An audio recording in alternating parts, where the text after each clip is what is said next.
महोदय, ये विषय ऐसा है कि ये न्यूट्रल विषय है और इसमें राजनीति की कितनी गुंजाइश है मैं नहीं जानता हूँ, और मैं प्रयास करूँगा कि इसको राजनीति से बाहर रखने का, और नहीं चलता है उतना भारी। और सबसे पहले मैं सोच रहा था कि भाई ये ओलंपिक्स हम लोग कहते रहते हैं, ये शब्द आया कहाँ से? तो इसमें भी ईश्वर की प्रेरणा है। और पता चला कि एक ग्रीस में एक जियस गॉडेस थी और वो और क्वीन ऑफ गॉडेस कहलाती थी, और उनके स्मरण में, उनकी स्मृति में वहाँ हर 4 साल पर खेल होता था, और वहीं से ये शब्द उभर के आया। और आस्ते आस्ते इसकी परिभाषा बदलती चली गई। वो प्रतिस्पर्धा के दृष्टिकोण से देखा जाने लगा, वो गुणवत्ता के नाम से देखा जाने लगा, वो एक सौम्यता का वातावरण पैदा करने के लिए दुनिया भर में एक ऐसा मानक स्थापित हुआ। और वहीं से बढ़ते बढ़ते पहला लगभग 776 BC में पहला ओलंपिक्स गेम्स का आयोजन किया गया, इसी भगवान के प्रेरणा से, इसी भगवान के लिए। और उसके पश्चात तक लगभग कई हजार वर्षों तक इसे ओलंपिक्स नहीं किया गया। उसके पश्चात पहला ओलंपिक्स जो पूरी दुनिया में हुआ वो 1896 में हुआ। वो सिर्फ मात्र यूरोपियन देशों के लिए था। उसके बाद अमेरिका का उसमें प्रवेश हुआ और फिर आस्ते आस्ते पूरी दुनिया के लिए वो खोला गया। अगर आप एक सबसे खास कैलेंडर आज पूरे भारतवर्ष के सामने भी है, पूरी दुनिया के सामने में, जो पहला 1896 में पहला ओलंपिक्स गेम हुआ, उसके बाद दूसरा जो ओलंपिक्स गेम हुआ वो 1900 में पेरिस में हुआ। उसके पश्चात तीसरा भी जो हुआ वो पेरिस में हुआ, और अब जो हो रहा है 124 वर्ष के बाद फिर पेरिस में हो रहा है।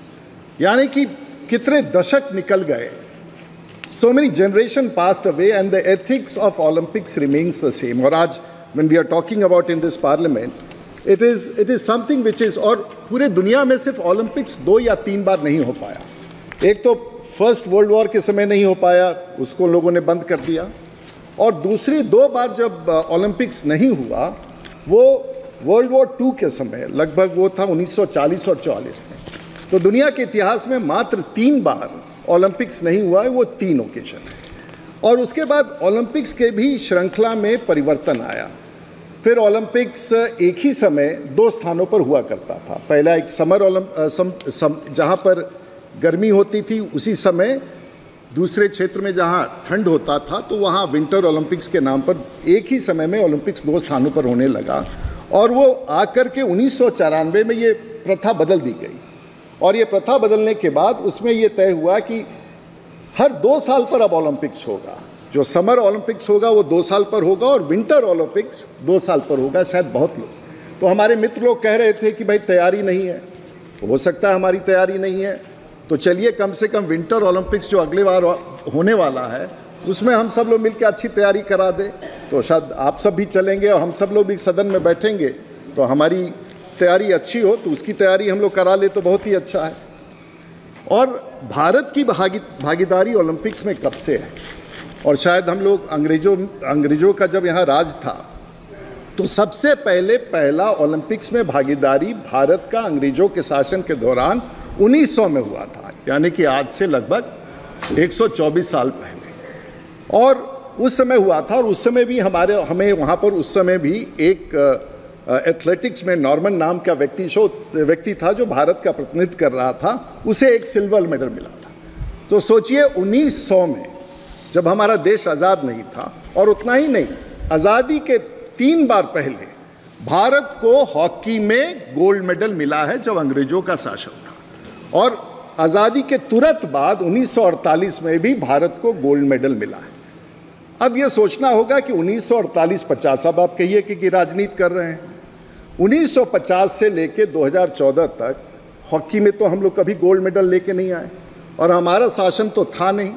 अब ये आप कहिएगा कि भाई, आप कहिएगा कि उनका शासन था, हम उसको कहना नहीं चाहें। लेकिन भारत एक 125 करोड़ के देश में हम लोग तो एक स्थान पर थे ही बहुत आगे, लेकिन उसके बाद से वहाँ से हम लोग नीचे चलते आए, और हमें इतिहास में जाना पड़ेगा। और जमशेदजी टाटा के बारे में हम लोग चर्चा करते हैं, जमशेदपुर, लेकिन सबसे पहले भारत में उस व्यक्ति का हम लोग स्मरण जरूर करें जो टाटा परिवार का शीर्ष हुआ करता था। और 1920 में, और ये बात कहने योग्य है कि आज़ादी के पहले इस देश में दोराबजी टाटा, जो जमशेदजी टाटा के संभवतः पिता थे, उन्होंने ओलंपिक्स कमेटी का गठन किया। और जो जिमखाना क्लब पूना था, वहाँ ओलंपिक्स के खिलाड़ियों का पुणे में सबसे पहला ट्रायल किया और सबसे पहले भारत का 5 लोगों का कंटिंजेंट इंटरनेशनल ओलंपिक्स में गया। तो सोचिए वो व्यक्ति उस समय, अब कई बार मैं पॉलिटिक्स में बैठ के सोचता रहता हूँ कि हम नेताओं के साथ कमी क्या है और क्यों कई बार हम लोग कहते हैं कि प्रशासक हम पर हावी है, लेकिन एक ऐसा क्षेत्र है जहाँ हम पर प्रशासक हावी नहीं है, वो स्पोर्ट्स का है। और जितनी ओलंपिक्स एसोसिएशन है, जितनी स्पोर्ट्स एसोसिएशन है, ये किसी अधिकारी के हाथ में नहीं है, ये सब नेताओं के हाथ में, हमारे आपके जैसे लोग जो स्पोर्ट्स एसोसिएशन से जुड़े हैं। तो कम से कम एक, और यही कारण होता है कि कई बार पॉलिटिक्स में हम लोग पीछे छूट जाते हैं और हमारी डिपेंडेंसी वैसे लोगों पर, ब्यूरोक्रेसी पर बढ़ जाती है जब हम परफॉर्म नहीं कर पाते हैं। और यही मूल कारण है कि आज जब हम स्पोर्ट्स को देखते हैं तो एक दूसरे पर आरोप कि आपके सरकार क्या कर रही है, उसको ये करना चाहिए, तो एक क्षेत्र तो नेताओं के हाथ में है और हम नेताओं के ऊपर स्पोर्ट्स को बढ़ावा देने की सबसे बड़ी जिम्मेवारी है। और सबसे बड़ा स्पोर्ट्स ओलंपिक्स तो हम लोग करके अभी आए हैं, जो इस चुनाव में आए हैं। तो हम सब लोग, अब आप उठा के देखिए, कोई गुजरात से है, कोई सूरत से है, कोई पौंडीचेरी से है, कोई अमृतसर से है, कोई दमन दीव से है, कोई केरला से है, कोई लक्षद्वीप से है, कोई कोल्लम से है। हम सब पूरे भारतवर्ष में ओलंपिक्स करके आए हैं, सब अपने अपने तरीके से। मैं ना मैं इनका भाषा जानता हूँ, ना मैं तेलुगु बोल सकता हूँ, ना मैं मलयालम बोल सकता हूँ, ना मैं गुजराती बोल सकता हूँ, ना मैं बंगाली बोल सकता हूँ, ना आप भोजपुरी बोल सकते हैं, ना आप मिथिल बोल सकते हैं। हम सब, और दुनिया का एक ही प्लेटफॉर्म है। और सबसे बड़ा ओलंपिक्स का भारत में जो राजनीतिक प्लेटफॉर्म है वो भारत का इंडियन पार्लियामेंट है।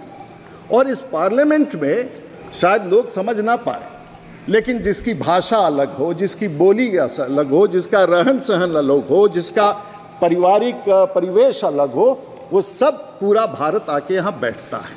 और ये पूरा भारत जो एक 125 करोड़ का, ऐसा प्लेटफॉर्म दुनिया में कहीं नहीं होगा जहाँ 125 करोड़ के रिप्रेजेंटेटिव जो एक दूसरे, आप कन्नड़ बोलते हैं, आप तेलुगु बोलते हैं, आप गुजराती बोलते हैं, आपका खान पान अलग है, लेकिन हम सब एक दूसरे की बात सुनने यहाँ पे।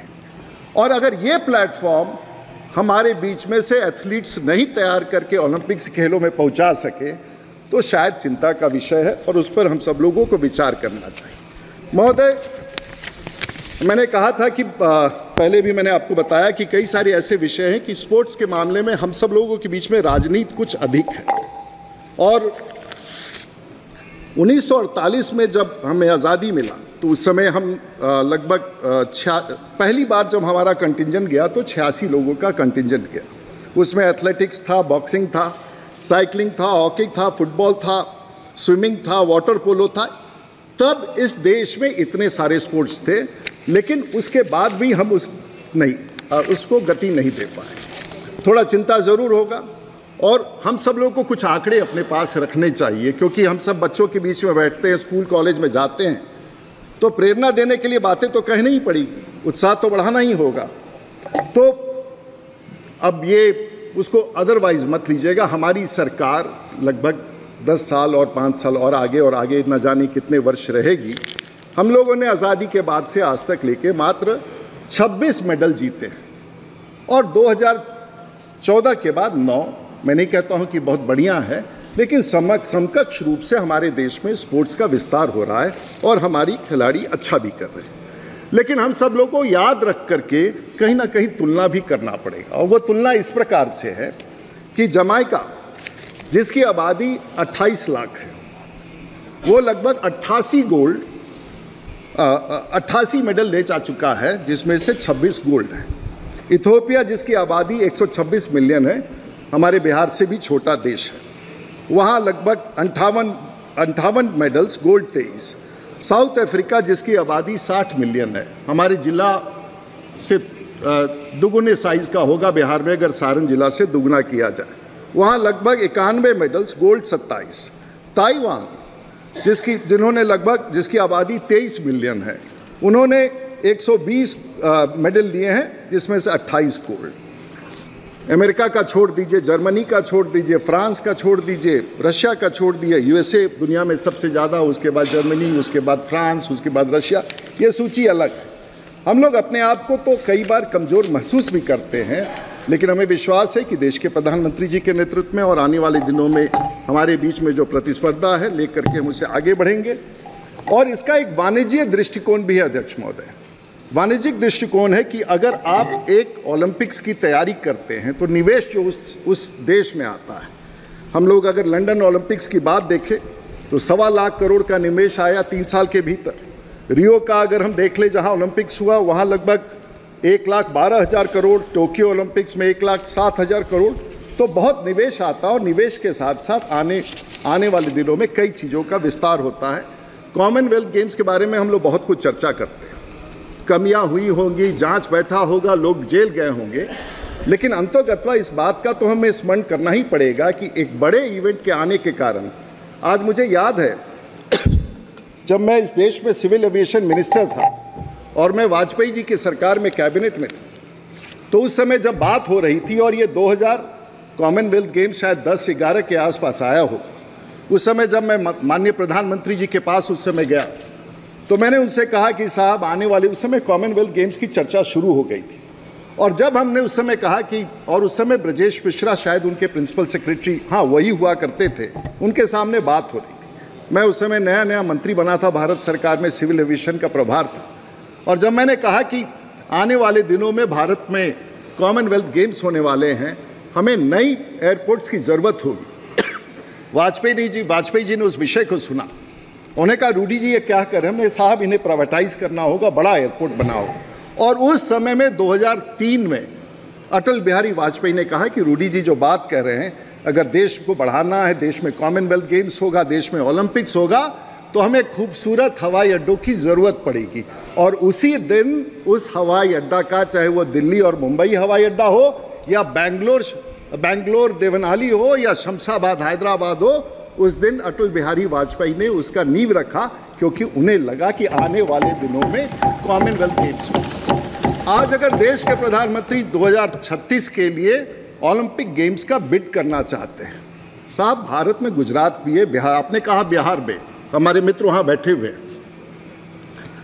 मेरा चुनाव तो राष्ट्रीय जनता दल से था, आप 4 लोग जीत के आए हैं, मैं भी पिछले 40 साल से उसी पार्टी से लड़ रहा। थोड़ा सा पढ़ाई लिखाई तो जरूर करना चाहिए और अपने राज्य के प्रतिभा को पहचानना चाहिए। और उन्होंने कहा कि बिहार से ओलंपिक्स में कोई भी खिलाड़ी नहीं।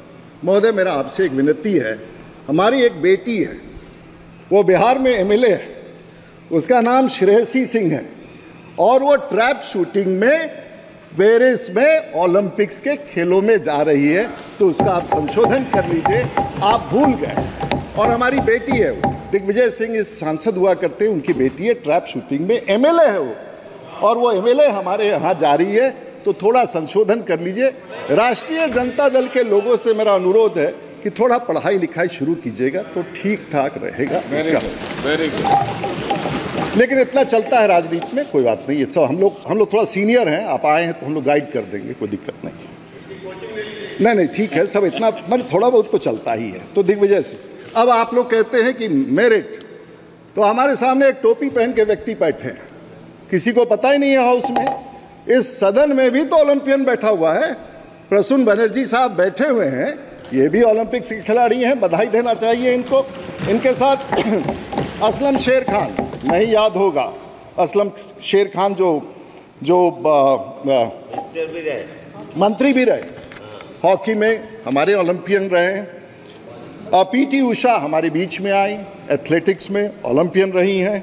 हमारे बीच में डॉक्टर करनी सिंह 1952 से 1977 तक रहे, बीकानेर से, अरे साहब आप तो यही हैं मेरा, बीकानेर से हमारे 6 बार ओलंपिक्स में पार्टिसिपेट किए हैं। ऐसा दारा सिंह, कौन नहीं पहचानता, रेसलिंग में 1960 में। हमारे बीच में राज्यवर्धन, जो कल तक हमारे मंत्री थे भारत सरकार में, आज बड़े अच्छे सरकार में वहाँ जयपुर में है, अच्छी सरकार में वो मंत्री हैं वहाँ, वो भी ओलंपियन रहे, कर्नल राज्यवर्धन सिंह राठौर। हमारे में नेताओं में हुनर का अभाव कहाँ है? लेकिन हम कई बार छोटी राजनीति, अभी तो 5 साल अगले चुनाव तक है, थोड़ी बड़ी राजनीति करके इस देश को अगले ओलंपिक्स में हम लोग आगे लेके चले। ललन बाबू बिहार के बारे में सोच ही रहे सामने बैठ के, दिलीप तिर्की हम सब भूल गए होंगे, 1996, 2000 में अटलांटा में, 2000 में और 2004 में एथेंस में। ये सब लोग ऐसे हैं जिन लोगों ने, अब कई बार राजनीतिक रूप से विश्लेषण किया जाए, आप आरोप लगा देते हो कि भाई दौड़ते क्यों नहीं हो, आप ओलंपिक्स में बहुत आगे क्यों नहीं। भाई 40-50 साल तो तुमने मेरे पैर पर तो वो जंजीर बांध के रखा हुआ था, अब हमने खोला है 10 साल में। दौड़ने में थोड़ा सा समय लगता है, तेज गति से हम लोग। Please conclude the speech. आज तो पहला ही दिन है श्रीमान, 5 साल खींचना है। और अब मेरा मान्यवर आपसे अनुरोध है कि बाएं दाएं मत सुनिए, आप सीधे हम लोग की बात सुनिए। तो बाएं दाएं सुनने से पर गड़बड़ हो जाता है महाराज। महोदय ध्यान दीजिए, तो बस खत्म कर देते हैं।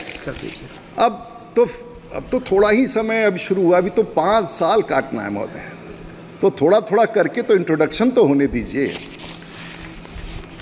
तो अधिक नहीं समय लेना चाहूँगा अध्यक्ष महोदय, मैं कहूँगा ये सदन अपने आप में एक ऐसा सदन है जहाँ हम सब लोग बहुत मेहनत के बाद, बहुत ईश्वर की कृपा होती है, असीम कृपा होती है, जनता की कृपा होती है, हम सब आगे आके बैठते हैं।